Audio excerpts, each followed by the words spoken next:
Bismillahirrahmanirrahim. Assalamualaikum warahmatullahi wabarakatuh. Alhamdulillahirrabbilalamin, kita bisa berjumpa kembali dalam program bimbingan dan konseling.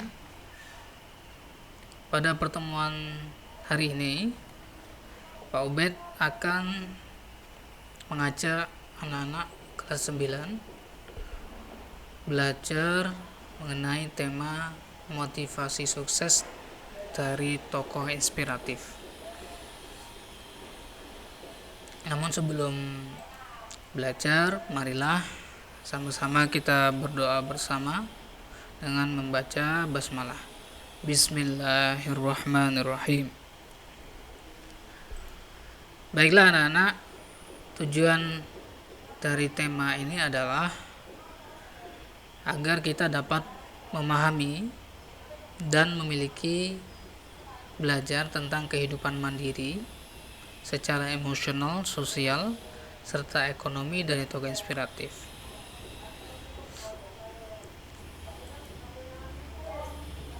Sebagai pengantar,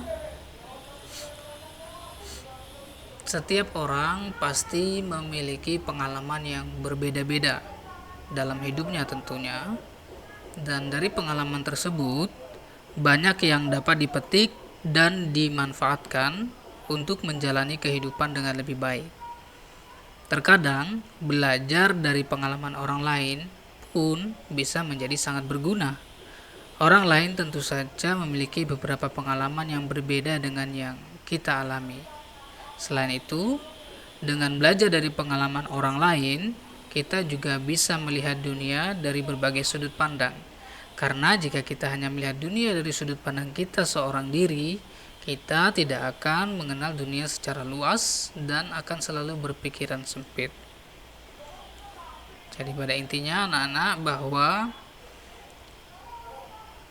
melihat pengalaman orang lain juga bisa memacu kita untuk belajar dari pengalaman orang lain. Contohnya, dalam situasi yang sama, kamu ingin sekali bisa belajar di luar negeri.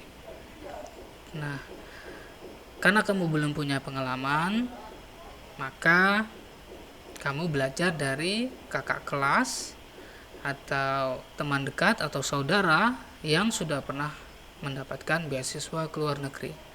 Semoga anak-anak bisa mengikuti tema kali ini dengan baik. Next, manusia memiliki keinginan. Kamu juga punya keinginan. Baik itu keinginan akan kecukupan, semuanya ingin cukup. Kemudian keinginan mendapatkan kasih sayang, mendapatkan perhatian, kasih sayang dari orang tua, kasih sayang dari teman, dari seorang sahabat. Dan tentunya tidak ada seorang pun yang tidak butuh kasih sayang. Keinginan untuk mendapatkan kehormatan dan kebanggaan. Oleh sebab itu, dalam rangka apa kita belajar, dalam rangka apa kita mengambil pembelajaran dari pengalaman orang lain, itu adalah dalam rangka mengambil sisi manfaat sehingga kita bisa mendapatkan sisi positif dari orang tersebut. Salah satunya ya, bagaimana orang itu bisa dihormati, kemudian bisa menjadi kebanggaan bagi orang tua mereka dan orang-orang terdekat mereka. Ya, kita bisa belajar dari pengalaman mereka. Kemudian keinginan lainnya adalah keinginan mendapatkan ketentraman dan kesejahteraan. Punya uang banyak contohnya belum tentu bisa menjadi jaminan bahwa kamu bisa tentram dan sejahtera. Keinginan mendapatkan kesejahteraan itu juga bagian dari keinginan yang ada pada diri manusia. Kemudian keinginan mendapatkan kebebasan, keinginan untuk maju dan memiliki kecerdasan. Ini adalah salah satu poin pokok dalam proses kita belajar. Kenapa kita belajar? Karena kita ingin maju dan memiliki kecerdasan. Dari yang tidak tahu jadi tahu, dari yang tidak bisa jadi bisa, dari yang bodoh jadi pintar. Itu dengan pengalaman-pengalaman belajar. Sehingga kamu memiliki informasi yang diakumulasikan menjadi sebuah kecerdasan. Syarat untuk berdiri sendiri apa? Mandiri. Berdiri sendiri maksudnya adalah mandiri, berdiri di kaki sendiri. Tentu tidak enak kalau kita itu apa-apa bergantung kepada orang lain. Ya, kalau kamu kelas 9, dari kelas 7 kamu sebelum mondok kamu tergantung sekali dengan orang tua. Makan disiapkan, baju dicucikan. Setelah di pondok kalian diajarkan dengan kondisi yang berbeda, pisah dari orang tua, diajarkan mandiri. Cuci baju sendiri, makan ya harus antri sendiri. Ini juga bagian dari mandiri. Nah, bagaimana syaratnya untuk kita bisa mandiri sebagai seorang manusia? Pertama adalah percaya pada diri kita sendiri. Kita harus percaya bahwa diri kita itu mampu melakukan banyak hal secara mandiri tanpa harus ngerepotin orang lain. Kemudian kepribadian yang menyenangkan, harus nyenengke, bisa memanusiakan manusia, bisa bergaul, bisa bersosialisasi. Kemudian mensyukuri diri sendiri. Daripada melihat sisi lemah yang tidak ada dalam diri kita atau melihat kejelekan lebih baik kita mensyukuri apa yang kita punya. Kadang seringkali kita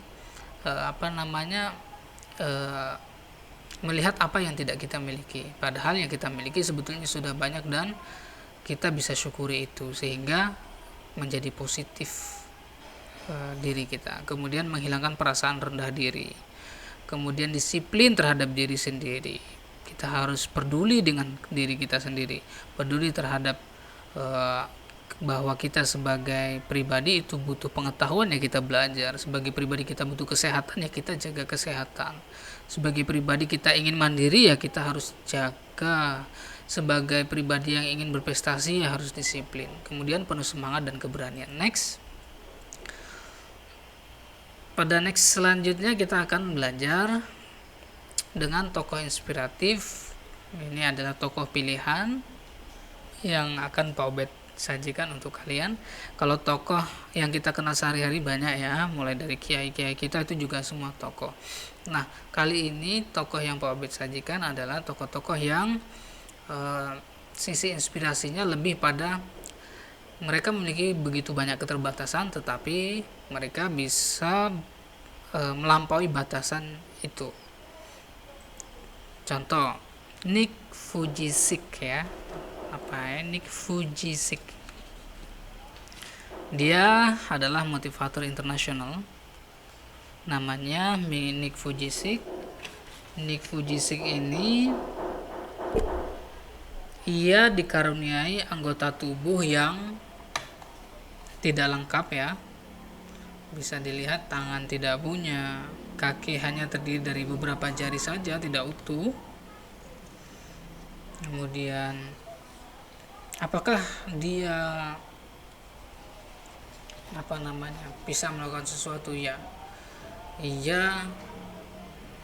Jangan dikira dengan kondisi seperti ini bahkan dia bisa memasak, bisa menggambar dan melukis, bisa menulis, bahkan berenang.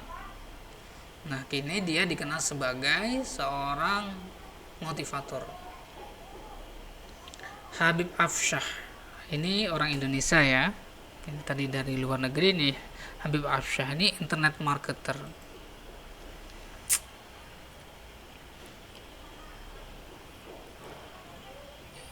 Ini kata Nick Vujicic tadi, waktu saya berusia 8 tahun, saya mengalami depresi yang sangat berat.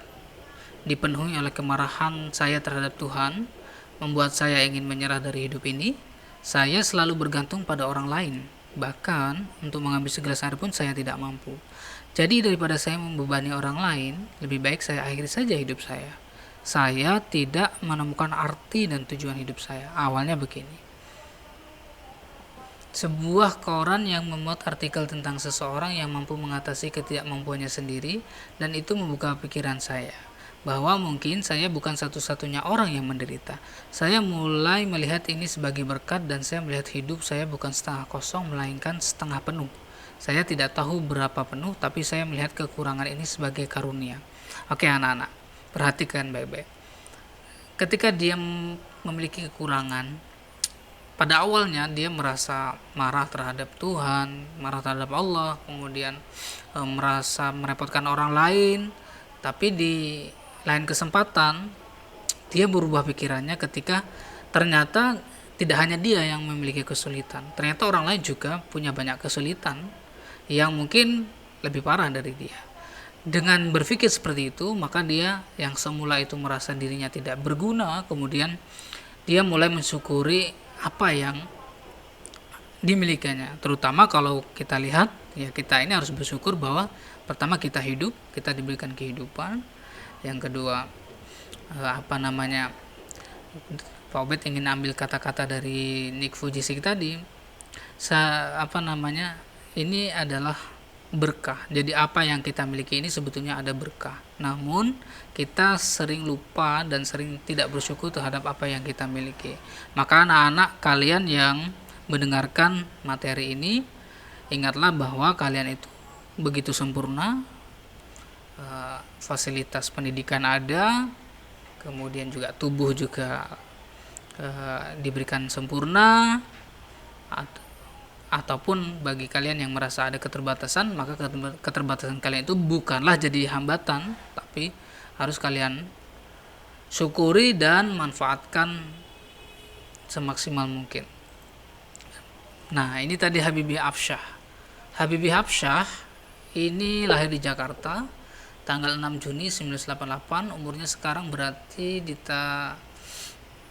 udah berapa ya ini, tahun 2012 itu 24. Kalau 2020 berarti tinggal kamu tambahkan aja. Apa kata Habibie Afsyah? Dia menderita muscular dystrophy tipe Becker. Penyakit ini membuat otot-ototnya semakin lama semakin lemah dan fisiknya semakin lama semakin tak berdaya. Dia harus pakai kursi roda. Namun dengan keterbatasan ini, apa kata dia? Belajar untuk tidak pernah menyerah apapun yang terjadi, apapun keterbatasan dan kekurangan yang menjadi kelemahan diri. Bahkan dia sudah bikin buku. Nah, ini tentu jadi contoh yang luar biasa untuk anak-anak semua, bahwa ya ternyata banyak yang harus kita syukuri. Daripada sambat, daripada ngeluh, lebih baik kita bersyukur. Itu lebih membuat energi positif di dalam diri kita. Nah, poin belajarnya adalah bahwa semua orang tuh punya impian. Namun impian tidak cukup, maka butuh sikap. Sikap apa? Ya sikap percaya diri, kemudian sikap kepada orang lain, kemudian sikap di dalam kita bekerja, atau di dalam, kalau kalian ya sikap di dalam belajar harus tekun dan lain-lain. Kemudian sikap terhadap lingkungan, harus bisa solidaritas, harus bisa tolong menolong. Ini akan mendorong kamu kepada impian kamu. Kemudian tidak pernah putus asa, kreatif dan inovatif, mandiri, berani ambil risiko. Ini adalah 6 poin bagi kita yang betul-betul menginginkan bahwa dalam proses belajar itu kita butuh semangat 6 poin ini. Ada impian, ada sikapnya harus bagaimana, kemudian gak boleh putus asa, kemudian ya juga harus kreatif dan inovatif. Jika misalnya dalam perjalanan kamu belajar atau menuntut ilmu kok tidak ada fasilitas yang kamu anggap kurang, ya kamu harus kreasikan sendiri, harus inovasi, berpikir mandiri. Kemudian ambil resiko, berani. Ada lomba, ambil. Ada kesempatan, ambil. Begitu. Jangan disia-siakan. Orang yang sukses adalah orang yang memiliki kepribadian unggul, mengenal dirinya sendiri, punya keahlian. Keahlian ini adalah proses menempa, proses mengulangi, proses, misalnya kalau ahli tenis meja, kamu atlet tenis meja, ya kamu berarti proses latihan yang berulang kali, inilah yang menjadikan keahlian. Ahli matematika ya karena kamu berulang kali melatih diri kamu untuk cerdas di dalam matematika, kemudian mempunyai kemauan yang kuat, memiliki kekayaan mental dan spiritual. Ya, ini kita di pondok pesantren, kita spiritualnya insya Allah semua sudah dididik dengan baik, akhlakul karimahnya, kemudian moralnya, kemudian mengetahui dan memperhatikan hambatan-hambatan yang ada. Hambatan yang ada bukanlah menjadi kendala, tapi menjadi tantangan yang harus kita lewati, dan kita tetap harus optimis bisa melewati tantangan yang ada di depan kita.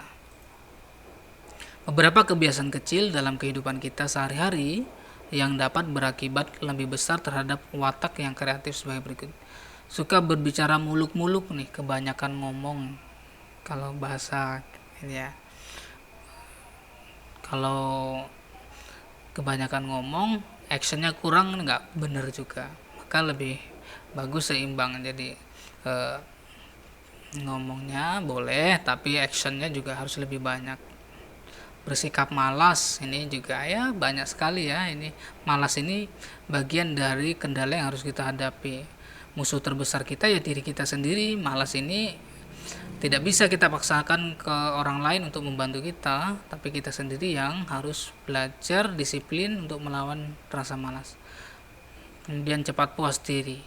Ketika merasa bisa dan cakap, nah ini kamu bisa ketinggalan nih sama teman kamu yang terus belajar. Maka lebih baik semakin kita belajar, ada istilah rasanya semakin kita bodoh, karena banyak sekali ternyata ilmu pengetahuan yang belum kita tahu. Maka anak-anak jangan cepat puas diri, kamu masih banyak yang belum diketahui di luar sana, masih banyak pengalaman yang harus kamu coba. Maka jangan cepat puas diri. Kemudian mudah putus asa juga. Ngapain kamu putus asa? Kamu masih muda, kalau tidak ada uang juga sekarang banyak beasiswa. Selalu ada saja solusi di balik kesulitan. Demikian anak-anak untuk materi BK kali ini. Semoga anak-anak bisa mengambil manfaat. Pak Ubed akhiri. Wassalamualaikum warahmatullahi wabarakatuh.